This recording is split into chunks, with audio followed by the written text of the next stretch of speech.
கோவில் வளாகத்தில் அமைக்கப்பட்டுள்ள கண்காட்சியை பிரதமர் நரேந்திர மோடி பார்வையிட்டு வருகிறார்.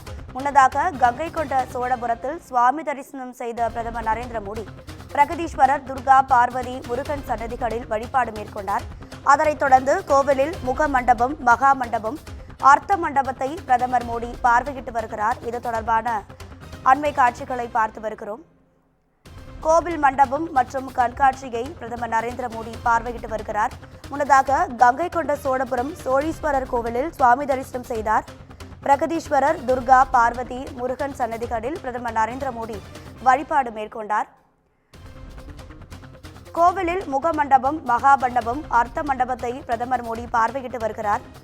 கங்கை கொண்ட சோழபுரம் கோவிலின் சிறப்பு அம்சங்களை பார்வையிட்டு வரக்கூடிய பிரதமர் நரேந்திர மோடி கோவில் வளாகத்தில் அமைக்கப்பட்டுள்ள கண்காட்சியையும் பார்வையிட்டு வருகிறார். இது தொடர்பான முக்கிய காட்சிகளை பார்த்து வருகிறோம். கங்கை கொண்ட சோழபுரத்தின் சிறப்பு அம்சங்களை நம்மிடையே பகிர்ந்து கொள்வதற்காக சிறப்பு விருந்தினர் சிதம்பரம் வெங்கடேச தீட்சிதர் இணைப்பில் இருக்கிறார். சார் வணக்கம். இப்போ கங்கை கொண்ட சோழபுரம் கோவில் மட்டும் இல்லாம 1000ஆம் ஆண்டு ராஜேந்திர சோழனுடைய முப்பெரும் விழா, இதை பத்தி என்ன சார் நினைக்கிறீங்க? அதாவது ராஜராஜ சோழனுடைய குலதெய்வமா நடராஜர் விளங்குகிறார். அப்படிப்பட்ட அந்த ராஜராஜ சோழனுடைய பக்திக்கு இணங்கி ராஜேந்திர சோழன் ஆடி மாத திருவாதிரை நட்சத்திரத்துல பிறந்தது. ராஜராஜ சோழனுடைய பக்தியை இறைவன் மெச்சினார் அப்படிங்கிறது தான் சிறப்பு. அதன்படி இந்த ஆடி திருவாதிரையில 1000ஆவது ஆண்டு இந்த ஆலயம் கட்டி 1000ஆவது ஆண்டு விழாவில் பாரத தேசத்தினுடைய பிரதமர் வழிபாடு செய்ய வந்திருக்கிறார். அப்படின்னா இப்ப ஒரு பொதுவா நிறைய மக்களுக்கு கங்கை கொண்ட சோழபுரம் ராஜேந்திர சோழனுடைய கட்டப்பட்ட ஆலயம்னு எல்லாருக்கும் தெரியும். இருந்தாலும் இந்த நிகழ்வை வெளி உலகத்திற்கு பெரிய அளவு கொண்டு சேர்க்கணும்.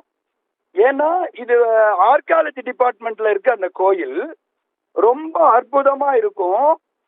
ராஜராஜ சோழனுடைய எண்ணத்தை பிரதிபலிக்கும் விதமாக தஞ்சை பெரிய கோயிலுக்கு ராஜராஜேஸ்வரம் என்று பெயர்.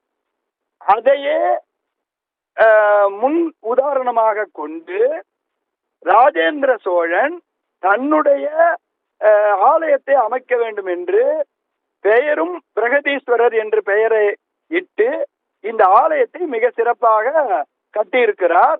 அது மட்டும் இல்லாமல் இந்த ஆடி திருவாதிரையில ராஜேந்திர சோழனோட பிறப்பே ராஜராஜ சோழனுக்கு கொடுத்த ஒரு பெரிய வெற்றி.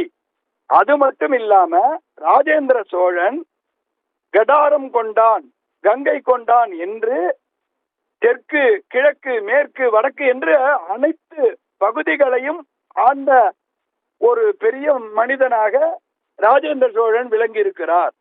மிகப்பெரிய கப்பல்ல போய் போர்லாம் செய்திருக்கிறார். அவ்வளவு சிறப்பு மிக்க ஒரு நபர் ராஜேந்திர சோழன். அப்போ தமிழக வரலாற்றுல சோழர்களுடைய காலகட்டத்தில் ராஜேந்திர சோழனுடைய பங்கு அதிகமாக இருக்கு அப்படின்னு சொல்லியிருக்கீங்க. உங்க தகவல்களுக்கு நன்றி சார். நன்றி.